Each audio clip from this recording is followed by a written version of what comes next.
वन्दितु सौवसिद्धे ध्रुवमचलमनोभमं गदिं पत्ते वोच्छामि समयपाहुड मिनमो सुधकेवली भणिदम् नमः समयसाराय स्वानुभूत्या चकासते चिस्वभावाय भावाय सर्वभावांतरच्छिदे। अंतिम शासननायक 1008 भगवान महावीर स्वामी की जय। द्वादशांगो श्रुतदेवी की जय। स्वाध्याय कक्ष संपेपर्यंत आपणा सर्वांना चतुर्विध आहाराचा त्याग असणार आहे। समयसार ग्रंथ आपण बघतो आहे आणि निर्जराधिकार सुरू आहे। खरी निर्जरा कुणाच्या जीवनात आहे?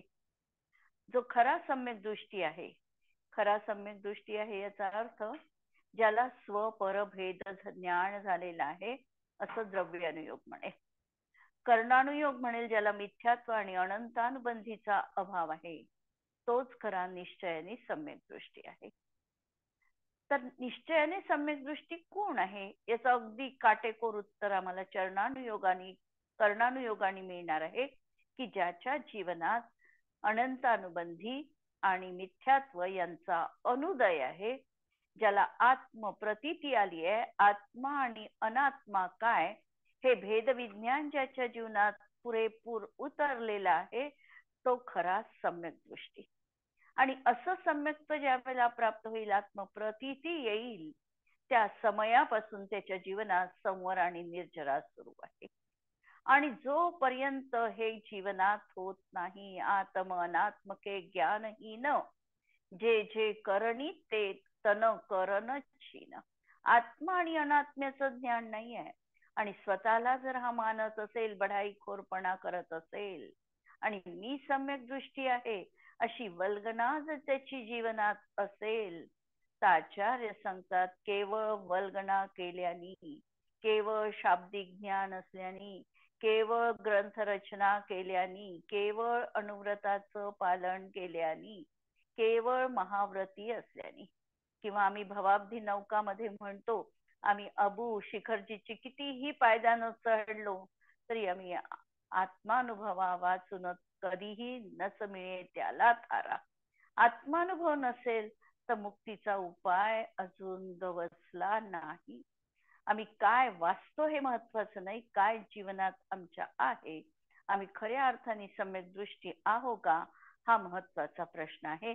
आणि त्याच प्रश्नाच्या अनुषंगाने 137 नंबरचा कलश आपण अमृतचंद्र आचार्यांचा बघितलेला होता आणि त्यावर सांगितलेलं होतं की वास्तविकतः ज्याला आत्म्याची भावना नाही, म्हणजे ज्याला आत्मज्ञान झालं नाही, कर्म नो कर्म भाव कर्मापासून पृथक आत्मानुभव ज्याला नाही, पूर्ण अनुभव तर त्याला मोक्ष पर्यायीच येणार आहे, मोक्ष दशेमध्ये येणार आहे, पण त्याची झलक एक ट्रेलर जीवनामध्ये 4थ्या गुणस्थानातच येतो। श्रद्धा त्याची अशी काही समीचीन बनते की कर्म नो कर्म भाव कर्म मी नाही, हा प्रगाढ अकाट्य विश्वास जीवनात होतो। असा ज्याला आत्मानुभव झालेला नाही, त्याने स्वतःला सम्यक्ती मांडले, अनुव्रती मांडले, महाव्रती मांडले, तरी खऱ्या अर्थाने तो सम्यक्त्व रिक्तच आहे। म्हणून आगम कथानुसार आत्म्याच्या स्वरूपाचं वर्णन आगमाभ्यासी पण करू शकतो, करतो, त्याला शाब्दिक यथार्थ ज्ञानही झालेलं आहे। आगमात आत्म्याचं स्वरूप आहे असं तो समजतो, पण कथन पण करतो, पण अनुभव नाही। म्हणून अनुभव आणि कथन यामधलं अंतर जाणून घ्या, आणि अनुभवच इथे प्रधान आहे, कथन प्रधान नाही। हीच गोष्ट बनारसजी दासजी लिहितात की जो नर सम्यकवंत कहावत, कहावत म्हटलं म्हणजे सम्यक्ती नाही, पण तो स्वतःला सम्यकवंत कहावत। सम्यक ज्ञान कला नाही जागी, ज्याच्या अंतरंगात सम्यक ज्ञान रूपी कला जागृत झालेली नाही, आत्म अंग अबंध विचारत, आत्मा अबंध आहे असा तो विचार करतो आणि धारत संग, आणि संग म्हणजे परिग्रह धारण करतो आणि कहे हम त्यागी, मी तर त्यागी आहे, मी तर सम्यक दृष्टी आहे, मी तर अबंध आहे, मला कर्मबंध नाही, असं तो म्हणतो. भेष धरे मुनिराज पटंतर, मुनिराजांचा वेश धारण केलेला आहे, महाव्रती आहे बाह्यतः, व्रतांचं पालन करतोय, समितीचं पालन करतोय, अष्टमूलगुण पालन करतो आहे, पण अंतर मोह महानल दागी, पण अंतरंगामध्ये मोहरूपी महा अनल अग्नी त्याच्या जीवनात आहे. सुन्न हिये कर तू ती करे, सुन्न हिये म्हणजे शून्य आहे हृदय ज्याचं, ज्याच्यामध्ये सम्यक रूपी ओलावा आलेलाच नाही, म्हणून सुन्न हिये कर तू ती करे, पर सो सठ जीवन होय विरागी.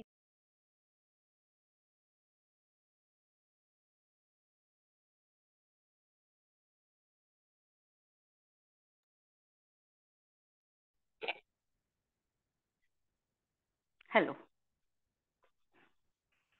जो केवळ आत्मवल्गना करतो आहे असा जीव होय न विरागी, तो विरागी नाही.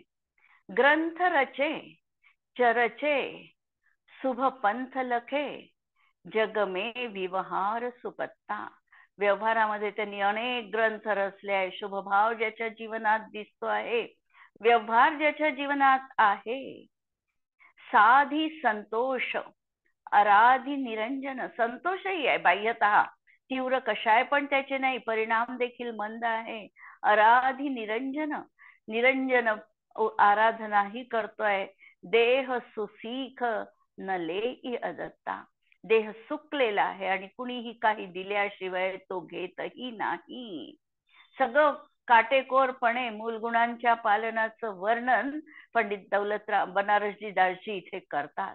नंग धरंग फिरे तजी संग, नंग धरंग नग्न रूप धारण केलेलं आहे, फिरे तजी संग, संग पण सोडलाय, परिग्रह पण सोडलेला आहे. छके सरवंग सुमुधा रसमत्ता, छके सर्वंग, सर्वांग त्याच्या अधीन आहे, परंतु मुधा रसमत्ता, परंतु अज्ञानाच्या रसामध्ये ते सर्वास्वानी डुबलेले आहे. छके सर्वंग म्हणजे सर्वस्वानी मुधा रसमत्ता, मुधा रसामध्ये म्हणजे अज्ञानतेच्या रसामध्ये जे डुंबलेले आहे. ए कर तू ती करे सठपे, समुझेन अनात्म आत्मसत्ता, या सगळ्या कर्तुती जीवनात आहे. कर्तुती आहे याचा अर्थ ही सगळी गोष्ट त्यांच्या जीवनात खरोखर आहे, काही त्यांनी देखादेखी केली असंही नाही, आहे त्यांच्या जीवनामध्ये, त्याच्याविषयी त्यांना आस्था पण आहे, पण तरी देखील असा काही जीवनात मिथ्यात्वाचा सद्भाव आहे. न अनात्म आत्मसत्ता, आत्मा आणि अनात्मा यांची सत्ता वेगळी करून जाणू शकत नाही. ध्यान धरे करे इंद्रिय निग्रह, ध्यान पण धरतात, इंद्रियाचा निग्रह पण करतात. विग्रह सोन गणे निजमत्ता, शरीराला ते स्वतःच मानत पण नाही किंवा निज नत्ता म्हणजे स्वतःच स्वरूप समजत नाही. त्यागी विभू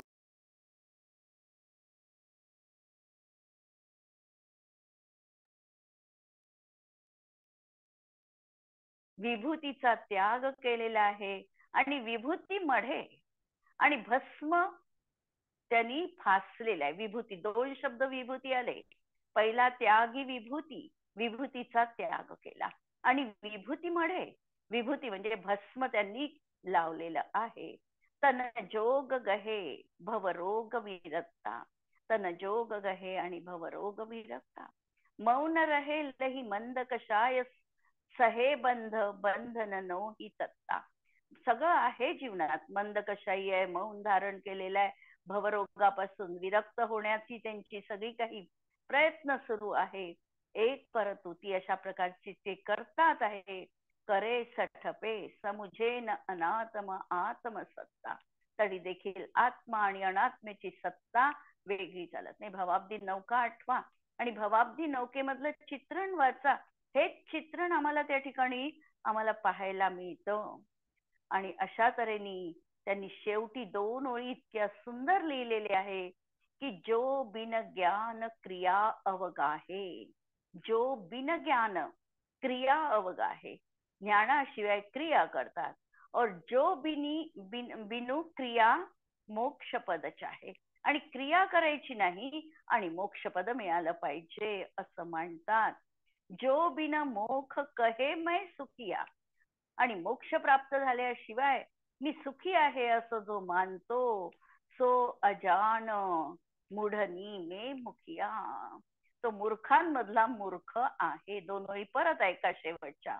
जो बिन ज्ञान क्रिया अवगाहे, ज्याला खरं आत्मा आणि अनात्म्याचं ज्ञान जीवनात झालं नाही आणि आचरण करतो आहे म्हणून क्रिया अवगाहे. जो बिनो क्रिया मोक्षपदच आहे. आता आत्मा आणि अनात्म्याचं ज्ञान झालं अशी वल्गना करतो पण क्रिया शून्य आहे. काहीही तो गुणस्थानाच्या परिपाटीनुसार अनुव्रतही धारण करत नाही, महाव्रती बनत नाही. आणि तो म्हणतो की केवळ माझी श्रद्धा आहे असं मानतो. तो जो बिनु क्रिया मोक्षपदच आहे. मोक्षपदाची प्राप्ती झाली पाहिजे, मुनी नाही होणार आणि मोक्ष मिळाला पाहिजे. व्रत नाही स्वीकारणार, मोक्ष मिळाला पाहिजे होणं नाही आहे. जो बिनु मोख कहे मै सुखिया. आणि मोक्षाला नाही गेलं तरी काय बिघडलं, मी तर खूप सुखी आहे. इथे जीवन जगत असतानाच मला अनंत आनंद प्राप्त होतो आहे, अनंत सुख मला मिळत आहे असं जर कुणी मानत असेल तर सो अजान, तो मूर्ख आहे. मुठनी मे मुखिया, मूर्खांमधला तो मूर्ख आहे, मुख्य आहे. अशा तऱ्हेचं बनारसजी दासजींनी हे चित्रण अत्यंत सुंदर रीतीने आणि जो वल्गना करतो आहे सम्यक दृष्टी मी आहे आणि त्याला जीवनामध्ये काहीही सोडायचं नाहीये अशा तऱ्हेने जो मानणार आहे त्याच्या दृष्टीमधून हे कथन या ठिकाणी केलेलं आहे. आम्ही याचा भावार्थ पाहिलेला होता आणि भावार्थामध्ये आमच्या समोर प्रश्न आलेला होता.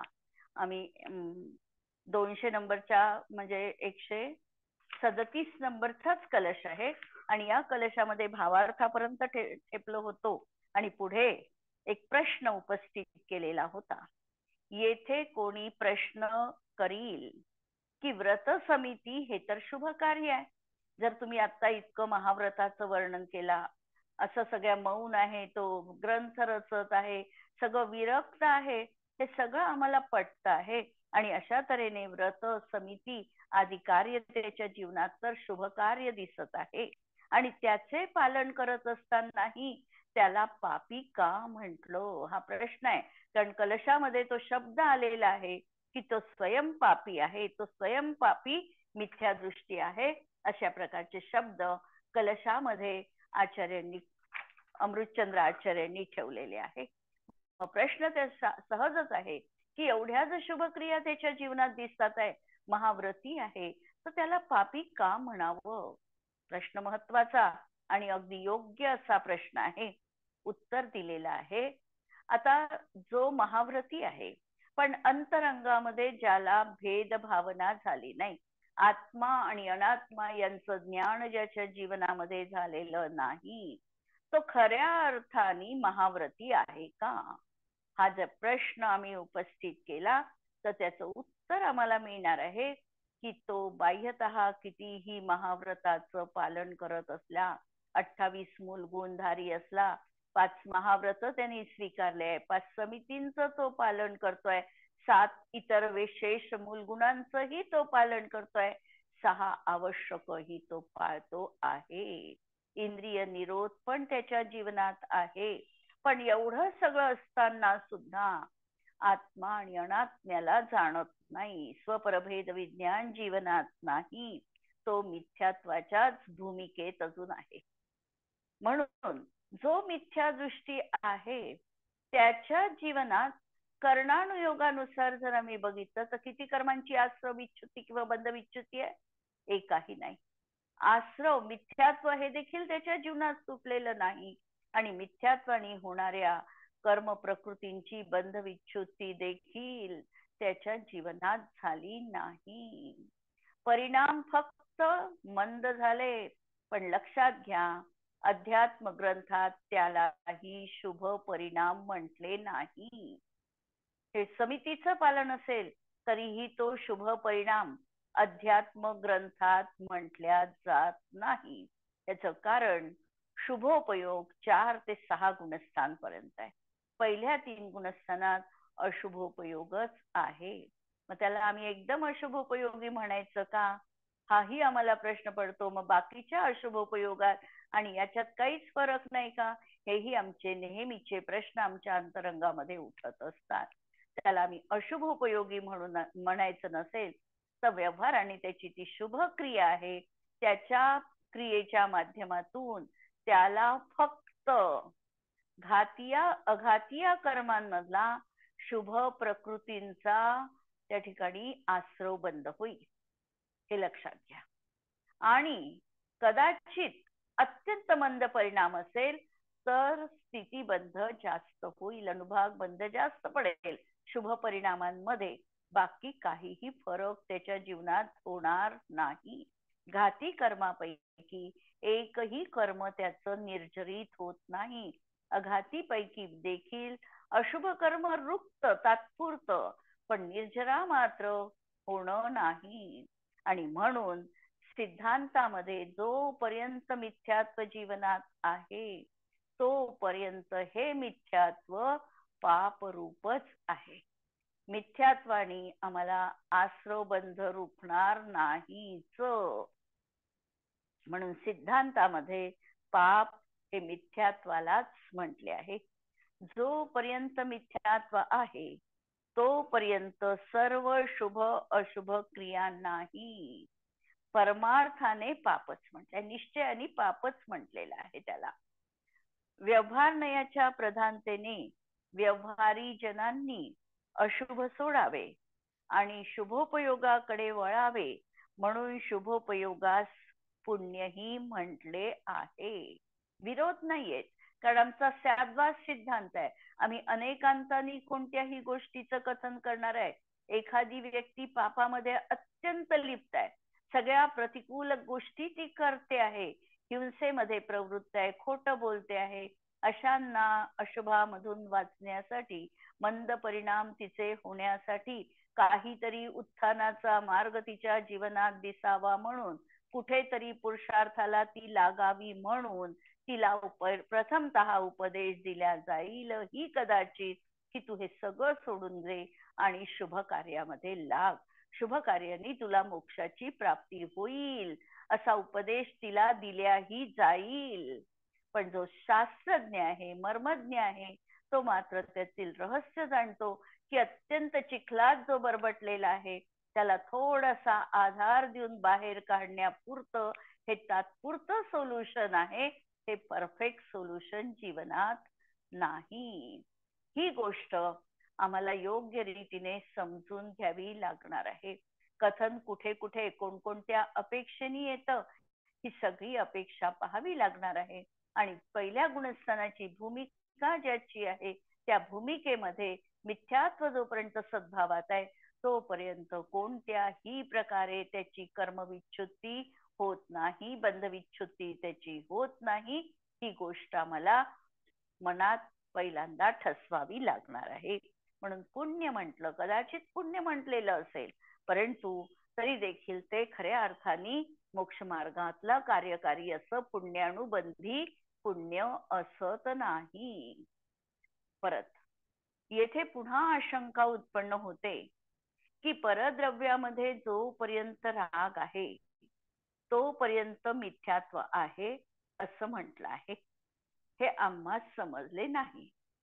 आणि परत प्रश्न उपस्थित केला, परद्रव्यांमध्ये जोपर्यंत राग आहे तोपर्यंत मिथ्यात्व आहे की परद्रव्यात राग आहे? राग आहे म्हणजे क्रोध, मानाचा, माया आणि लोभाचा परिणाम आहे आमच्या जीवनात. माया आणि लोभाचा परिणाम जोपर्यंत आहे तोपर्यंत मिथ्यात्व आहे असं तर तुम्हीच सांगितलंय. हे आम्हाला समजलं नाही. कारण अविरत सम्यक दृष्टीला चारित्र मोहाच्या उदयाने रागादी भाव तर होतातच. मग त्यांना सम्यक्त्व कसे सांगितले आहे. सम्यक दृष्टी आहे जीव. सम्यक दृष्टी आहे म्हणून त्याचा राग सुटला का? राग सुटलेला नाही. इथे प्रामुख्याने कोणता राग अपेक्षित असेल तर तो मिथ्यात्व सहित अनंतानुबंधी राग अपेक्षित आहे. आणि सम्यक दृष्टीच्या जीवनामधला हा राग संपलेला आहे. राग पर्यायीतून संपला असं आचार्यांचं कथनच नाहीये. राग श्रद्धेतून संपला, राग अभिप्रायातून संपला. रागाला जी चांगलं म्हणत होता ती बुद्धी त्याची संपली. रागाचं स्वामी पण जो ते घेत होता की हे केल्याशिवाय माझं भागणारच नाही, हे म्हणजे मीच आहे, ते स्वामी पण त्याचं सुटलं. परंतु पर्यायी राग आहे. जीवनात राग गेला का? नाही गेला. पण तो राग सम्यक दृष्टीला बाधक नाही. सम्यक्त्व अबाधित राहूनही चारित्र मोहाच्या अप्रत्याख्यानावरण प्रत्याख्यानावरण क्रोध जीवनात असू शकतो. मान माया लोभ जीवनात आहेच. परंतु त्यामुळे सम्यक्त्व आमचं बाधित होत नाही. श्रद्धा गुण वेगळा आणि चारित्र गुण वेगळा. श्रद्धा आमची मिथ्या बनते ती मिथ्यात्वाच्या सद्भावात आणि अनंतानुबंधीच्या उदयात. आणि आमचा राग असतो तो चारित्र मोहाच्या उदयात. दोन जर क्रिया कारण अलग आहे तर दोनच्या कार्य देखील आम्हाला अलग पाहावं लागणार आहे. आम्ही नेहमी ज्या अँगलनी आचार्यांनी आम्हाला दाखविलं त्या अँगलनी बघत नाही. आम्हाला जे पूर्वज्ञात आहे तो दृष्टिकोन लावून आम्ही ते कथन बघतो. जर आम्हाला ते कथन त्या दृष्टीतून बघायचंच नाहीये, तिकडे आमचं लक्षच नाहीये, तर तिकडे त्या दृष्टीतून आम्ही बघणार नाही. आम्हाला इथे जो राग बघायचा आहे तो केवळ अनंतानुबंधी बघायचा आहे. पहा समाधान, येथे मिथ्यात्वा संबंधी अनंतानुबंधी राग प्रामुख्याने विवक्षित असून त्याचे कथन आहे. त्यालाच राग म्हटले आहे. इथे जो राग अभिप्रेत आहे हा रागाची व्याप्ती लक्षात घ्या. रागाची व्याप्ती अनंतानुबंधी पर्यंत सीमित ठेवलेली आहे. अप्रत्याख्यानाच्या रागाला सम्यक्त्व बाधित करत नाही म्हणून आम्हाला चालणार आहे. चालणार आहे म्हणजे तो होणारच आहे. चालणार आहे याचा अर्थ चाल म्हणजे आम्हाला तो हवा आहे असं नाही आहे, तो असणारच आहे. म्हणून त्याचं अस्तित्व हा जीव सम्यक दृष्टी जीव मान्य करणार आहे. कारण स्वरूपाचे ज्ञान श्रद्धान अर्थात भेद ज्ञान जेथे नाही तेथे परद्रव्यामध्ये आणि परद्रव्याच्या निमित्ताने होणाऱ्या रागादी औपाधिक भावांमध्ये आत्मत्व बुद्धी असतेच. ज्या ठिकाणी आत्मा आणि अनात्मा जाणला नाही त्या ठिकाणी भेदविज्ञान नाही. भेदविज्ञान नाही याचा अर्थ मी कोण आणि पर काय, माझी सीमारेषा कोणती आणि पराची सीमारेषा कोणती, माझं द्रव्य काय परद्रव्य काय, माझं क्षेत्र कालभाव काय आणि पराचं द्रव्य क्षेत्र कालभाव काय, यामध्ये तो फरक करू शकत नाही. आणि म्हणून परद्रव्य आणि परद्रव्याच्या निमित्ताने होणारे रागादी.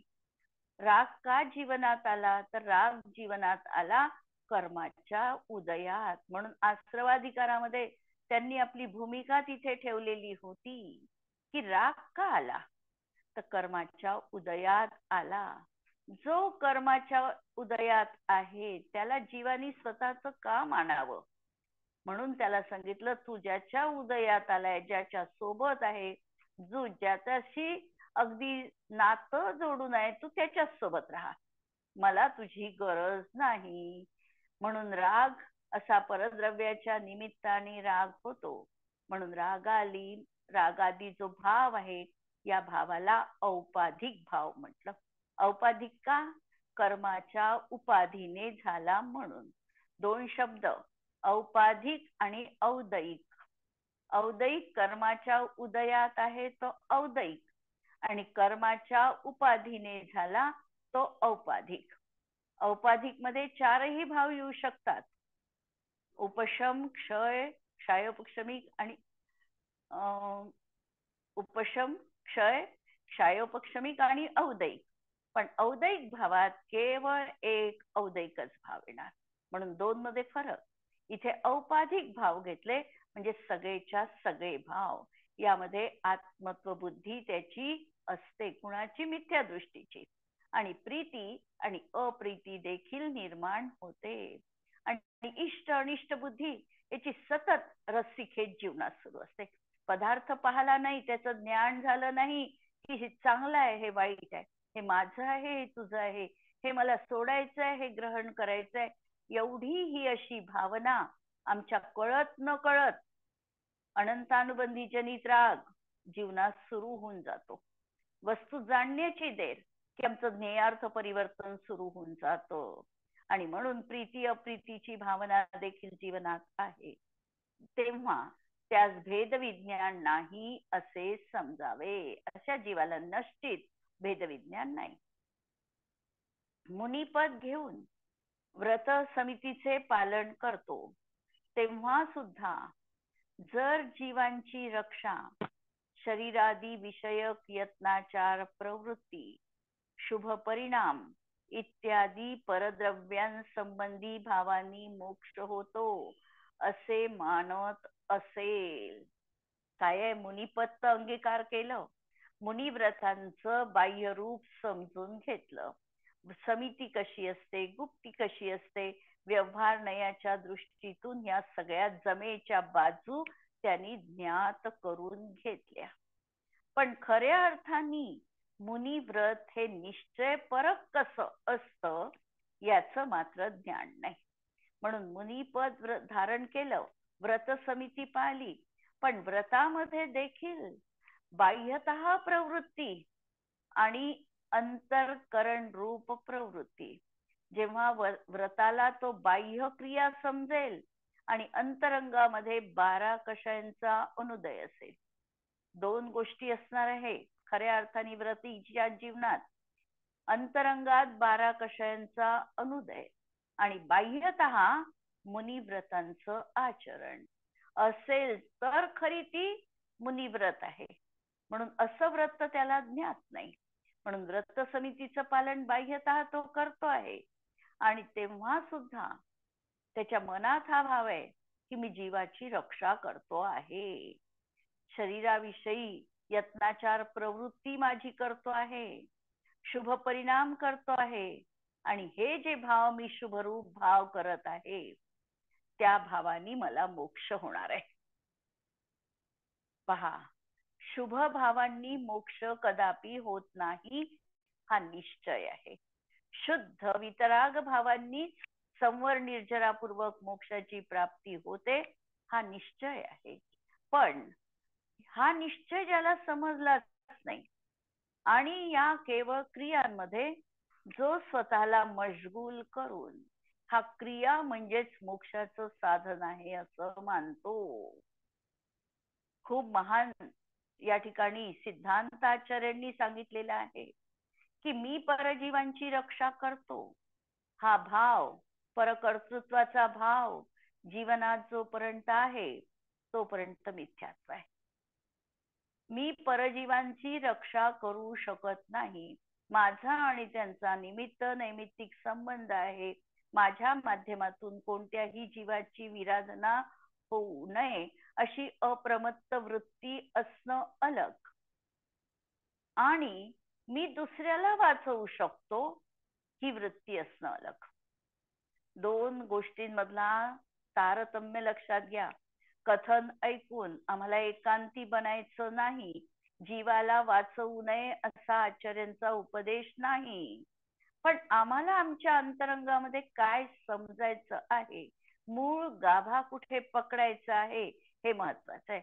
म्हणून कधी कधी असं म्हटलं जातं की हे ऐकून व्यक्ती कर्तव्य विमूढ होते, कर्तव्य पालन करत नाही आणि सरळ म्हणते की जे ज्या समयात होणार असेल ते त्या समयात होईल, माझं काहीही दायित्व नाहीये. आचार्य त्याच लोकांना संबोधन करण्यासाठी ही गोष्ट आमच्या समोर सांगतात आहे. आणि एकांती बनायचं नाही, आम्हाला फक्त या ठिकाणी अंतरंग कारण आणि बहिरंग कारण हे दोन्ही समजून घ्यायचे आहे. अंतरंगामध्ये 12 कषयांचा अनुदय आहे ते खऱ्या अर्थाने मुनी आहे. आणि ज्यांच्या जीवनात 12 कषयांचा अनुदय आहे त्यांच्या जीवनात बाह्यतः षटकायिक जीवन हननते सब विधी दर्भ हिंसा टरी रागादि भाव निवारिते हिंसान भावित अवतरी. छडालाची 6वी ढाल आठवा. ही 6वी ढाल खऱ्या अर्थाने ज्यांच्या जीवनात या 12 कषयांचा अनुदय राहील, मिथ्यात्वाचाही अभाव आहे आणि 12 कषयांचा अनुदय आहे. कोणते 12? अनंतानुबंधी 4, अप्रत्याख्यानावरण 4 आणि प्रत्याख्यानावरणादी 4. जेव्हा 12 कषयांचा अनुदय आहे आणि ती व्यक्ती महाव्रतांचं पालन करत नाही असं होणच नाहीये. इतकी आचार्यांनी ही गोष्ट पक्की सांगितलेली आहे, इतकी गॅरंटी घेतलेली आहे की ज्याच्या जीवनात हे नाही ते बाह्यतः मुनीच असले पाहिजे. ज्यांच्या जीवनात 8 कषयांचा अभाव आहे ते निश्चयपूर्वक अनुव्रतीच आहे आणि केवळ बाह्यतः अनुव्रत आहे, अंतरंगामध्ये नाही. त्यासाठी आचार्य सांगतात की बाह्यतः तू पाळलं पण अंतरंगामध्ये अजूनही तुझी भावभासना झाली नाही आणि तू या बाह्य क्रियेवर सर्वस्वी मोक्ष होतो असं मानून बसला आहे. अरे हे चुकीचं तुझी मान्यता आहे.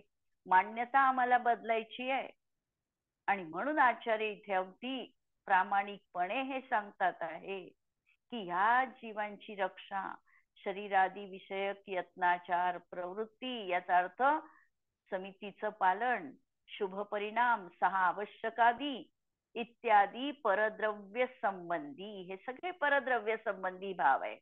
या भावांनी मोक्ष होतो असे मानत असेल आणि परजीवांचा घात करणे, असावध प्रवृत्ती असणे इत्यादी पराश्रित क्रियेच्या द्वारा बंद होत असेल असे मानत असेल तर त्याला खरे भेद विज्ञान झाले नाही असं समजावं. त्यांनी काय केलं? त्यांनी हे म्हटलं की समजा माझी असावध वृत्ती आहे, प्रमत्त दशा आहे, माझ्याकडून परजीवांचा घात होतो आहे आणि यामुळे बंधाला मला बंद करावा लागतो, मला बंद होतो आहे. आचार्यांनी पुढे तर खूप उदाहरण दिले की यांनी जर तुला बंद होतो असं मानशील तर अरहंत भगवान देखील क्रिया करतात. गमन क्रिया त्यांची पण आहे, बोलण्याची क्रिया, दिव्यध्वनी उपदेश त्यांचा पण आहे. मग त्यांनाही बंद व्हायला हवा होता. पुढे येणार आहे सगळे उदाहरणं. परंतु या ठिकाणी हे जर आम्ही असं मानत असू एकांतानी तर त्या जीवाला भेद विज्ञान अजून निश्चितपणे नाही, ही गोष्ट समजायची आहे. कारण बंध मोक्ष तर आपल्याच अज्ञानमय आणि ज्ञानमय भावाने होतो. बंध अज्ञान आहे तिथं बंध आहे, ज्ञानी झाला की तो अबंध आहे. परद्रव्य तेथं निमित्त मात्र आहे, परंतु येथे विपरीत श्रद्धा नाही आणि म्हणून परद्रव्याने आपले बरे वाईट होते. अशा समजुतीने राग द्वेष करतो तोपर्यंत तो सम्यक दृष्टी नाही. जोपर्यंत आमची मान्यता परामध्ये अडकली आहे, परवस्तूनी मी सुखी होतो, परवस्तू मला दुःखी करतो, परद्रव्य माझा अनुकूल आहे, प्रतिकूल आहे, इष्ट आहे, अनिष्ट आहे, ही बुद्धी जोपर्यंत आहे तोपर्यंत जीवनात सम्यक नाही. निश्चितपणे अत्यंत महत्वाचा हा पॅरेग्राफ आहे आणि आमच्या सगळ्या भ्रमांचा निरस करणार आहे. फक्त आम्हाला योग्य रीतीने हे समजायचं आहे.